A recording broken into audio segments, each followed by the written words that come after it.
Hi, it's Hazel, and welcome to my channel, Hazel and Aka Design. You know, I'm doing this video immediately after I did the video flip through of the swap journal I got from Brenda Clark, aka The Simple Crafter. And in it, I reference something, and it occurred to me that there's probably value in showing you this. Now this is a sort of a gallery type frame. It's got the wooden or plastic frame, the linen liner, the wood fillet, and the opening is 8 by 10. So I did this years and years before I knew what journal making was all about. So I thought, isn't that interesting that I was combining fabric and stitching and embellishments and something dyed, crazy stitching, long before I knew what junk journals were. So let me just walk you through this a bit. Now, I believe that it is done on foam core. I guess well, I don't know. No, I don't think I will take it apart. But let me walk you through it. This purple and teal, or turquoise, is washable silk. So if you remember when washable silk first came out, and I think I've said in the past that my mom had a Sears catalog store for 25 years. And so you could buy these overshirts, these, sort of loose-fitting blouses that were made off this silk. So I, of course, picked those colors because if one is good, then two must be better. Anyway, at some point, I guess when I stopped wearing them, I salvaged the fabric, which, again, was doing that long before it was fashionable. So that's what that is. The stripe is sort of, obviously an excellent color match with both the purple and the turquoise. And I made cushion covers out of this fabric. So I pieced this together, apparently, did this crazy stitching, and I have it, but I've never used it. What do you call it? Free motion attachment for my sewing machine, but I obviously did it not in one color, but in 3, I guess, tying in the purple, the turquoise, where are we going to see that, and sort of this neutrally color. I obviously, there's thread in all these buttons, in all these flat buttons, so I obviously sewed this on or through the foam core. Here is a fat little navy tassel, which again works. I used a number of shank buttons because, of course, this doesn't have glass. It never would have. This style of frame would never have glass. So you can have dimensional items. This is a little applique that I salvaged from a piece of clothing that I had. And I'm sure I have more of it somewhere because one flower does not make a garment. I used some sequins that I just glued down. I used a gem and carried the eye. The sequins carried the eye through. Now, if I was doing this today, I might have a more focused. I don't know that the buttons would be scattered about as they are, although, and to my credit, there is some repetition. So 3 in a row here, 3 in a row here, 3 in a row here, 4 in a row here, and then these random one-ofs in between. I just thought that was maybe worth bringing to your attention. And I see that I also signed it. So, you know what? What the heck? I've got the tools. I have the manpower. Let me just get some kind of a plier. Let's just remove a couple of these When we had our custom framing shop, we had a gun that shot these sorts of things in that would hold the layers. Oh, they're barely holding. So this is a wooden frame. Why did it feel so plasticky? Anyway, I think that there is some value in seeing the back of this. Maybe I can, well, what the heck, I might as well take them all out.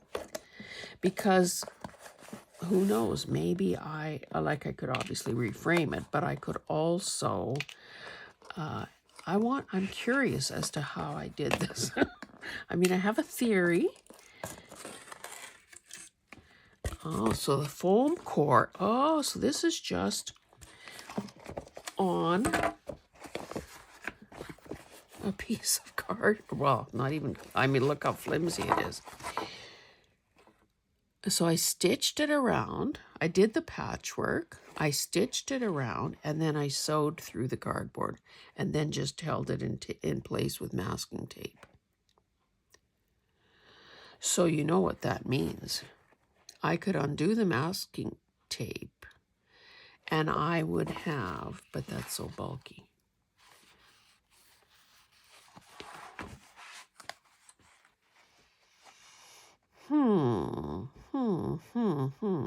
Can you smell the brain cells in my head smoking? I think to reduce some of this bulk, so this is 8 by 10, but you can see there's about 4 inches on either, you know, that adds a lot to the size that is required here. I could glue this down to the foam core. I mean, I'd probably cut it a bit smaller so I don't have these furry little edges showing. And I could just have this propped up. Because honestly, I do not really have wall. Oh, I guess if I banged a nail, I don't know, maybe I could hang it back on the wall if I put it back together. But I don't know, are you as fascinated by this as I am? And if you're not, so sorry. But I just think it's prophetic. And I bet you that if you went back and looked at some of your old projects, you would see the growth, the evolution towards journal making in some of your previous projects. Like, I am kind of baffled by this. Oh, and you know what? You can see, well, maybe you can't, but this little 1/4 inch lip that was, you know, hidden by the fillet here, that's how bright the turquoise was. So there has been some fading over time of the color, especially here, if you can see how bright that is there and how, you know, faded it is. But I mean, we don't mind old and faded, do we? So anyway, that is, I thought that you might be interested in seeing that. Oh, damn. That was the frame falling over face down. Thank goodness it didn't get damaged. Let me do that a little more securely. Okay, so since this is a real quickie, let me just show you a couple of other things that I wanted to bring to your attention. Oh, by the way, if you have some bright ideas as to what I should do with this, okay, so you could tell me this. Put it back in the frame, hang it on the wall, find a place. And now that I look around, there are places I could tuck it. So there's that option. I don't believe that it could be turned into, because it's far too bulky. I mean, or cut it in half. But that doesn't exactly work either. And let either half be part of a journal topper. So we know that this is 8 inches tall. So that's rather big. Cut it into thirds. Maybe that breaks down a little better. To turn it into 3 journal toppers. Because see, I can see that almost working. Do you see what's happening here? I started out by asking you for your input. And as I'm formulating the question to pose to you, brain cells are firing. So that could be a third. That could be a third. And that could be a third. And of course, they would each probably need something to make them better, design-wise.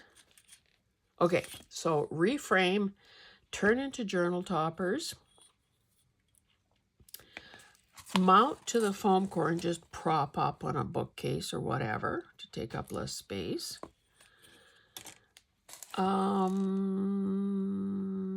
Or something else that I haven't thought of. Because I know there's a lot of brain power and creativity out there. So tell me what you think. Anyway, this is almost anticlimactic, but my daughter has a French bulldog, and like all dogs, she sheds. She's fawn colored, so it's not as bad maybe as some colors. Anyway, the very first time I placed an order for Temu, T-E-M-U, I think that's the way you're supposed to say it as opposed to Temu, I saw these things, a set of 3. It's not as coarse as, say, a Brillo pad, but it is kind of almost like that. And supposedly these were supposed to be thrown in the dryer, set of 3, to collect hair. Now, I might have plucked this one a little bit clean. What I have found, and Gertie, the dog, is here now for several days while her parents are traveling, is because I'm constantly washing thrifted linens and ripped fabric and so on. There are these loose threads on everything. And it's kind of annoying when you have to pluck, when you have to pluck your clothing after it's come out of the dryer. So I just wanted to show you that if you are finding that when you launder your thrifted or ripped fabrics, and if you have thread everywhere, you might, and now of course this is maybe 2 or more years ago, you might want to Google that and see if you can find something similar that would collect those hairs. And not hairs, well, hair, I guess, and threads. The other thing I came across, there was a time when, maybe before the addition, where my hands were always cold.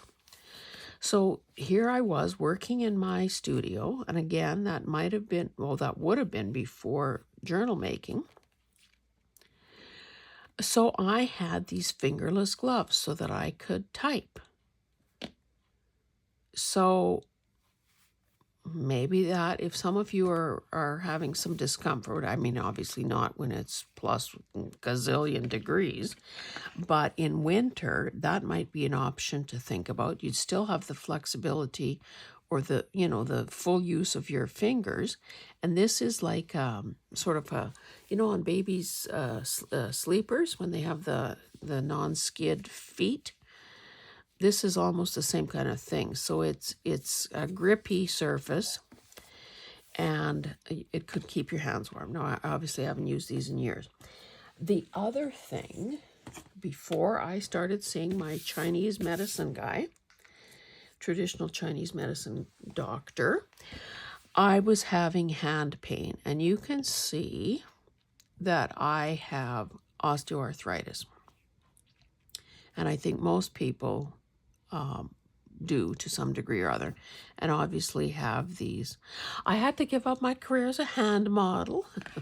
Never had a career as a hand model. I think that, when we got married 100 years ago, and they do the close-up photography of the 2 hands showing off the rings, I believe that I had some overly large joints even then. Anyway, one day I was at Michael's, and the brand name here is Creative Comfort. And these gloves come in a variety. I think these are small. Oh, Dritz company makes them. Anyway, they are like a compression type garment for your hands. And again, it's a snug fit, but they are a gizmo that is supposed to relieve the the pain and the stress in one's to sort of help with sore hands and fingers. So I don't know if that describes you or not, but I just wanted to bring that to your attention. Again, because I'd say it's largely a diet change, and I'm in the process of eliminating sugar and all those other evil products in one's diet. I have less joint pain. And of course, seek medical advice. This is the cover your butt disclaimer portion of the video. But certainly less joint pain. Now, the joints that are already kind of fused, like these baby fingers, that don't bend properly anymore, there's nothing to help those. However, touch wood, I have not had typical joint pain since modifying what I'm eating. However, I think this is a worthwhile thing to know about if you are suffering. Now, if I recall correctly, there was a choice of sizes, and the packaging was such that you couldn't try them on. So it was a bit of a crapshoot to figure out what size would be better. But anyway, I just thought I would share that with you in case you were in need of something like this. I would imagine that something like this is still available. I've had these for a number of years now. Dritz. I'm trying to see if there is a size here somewhere. Hand wash cold, no bleach, drip dry. Because of course with any, so it's cotton and spandex. So with any, fabric composition like that, you would want to hand wash, obviously. What might also be, and I just thought of that as I'm saying that. You know how in drugstores or, well, probably other places, you can get spa gloves? And they're basically for when your hands are in kind of in sad shape and you put a whole bunch of lotion on and you keep those gloves on for a while so the lotion or whatever you have put on has a chance to permeate and soak into the skin. Now the gloves get a little gross after a while, and I do wash those in the washing machine. And by the way, there's a foot version for those too. But they tend to be tight fitting, so that might be a cheaper thing to try first. I don't remember what I paid for this, but at the time I thought, oh my God, that's a lot of money. So, maybe there is a cheaper hack, which would be trying spa gloves, because they too are tight fitting and who knows, would probably do the trick, especially since this really isn't a miracle fiber of any kind. It's just cotton. That's it. 92% cotton and 8% spandex. So anyway, I might have to do a little experiment with that. And of course, to make them usable, you'd have to cut the fingers off, the tips of the fingers off.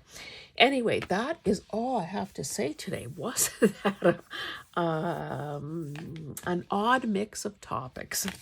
Anyway, I hope that you, in the comments, I hope you tell me what you think about this. And if you have other advice or products to share or suggestions to offer for other people, for other people who may be suffering with hand pain or stray hairs in the laundry. Why do I keep saying hairs? Fibers, cloth fibers. Then, yeah, please share that. Anyway, thanks so much, guys. We will see you in the next one. Bye.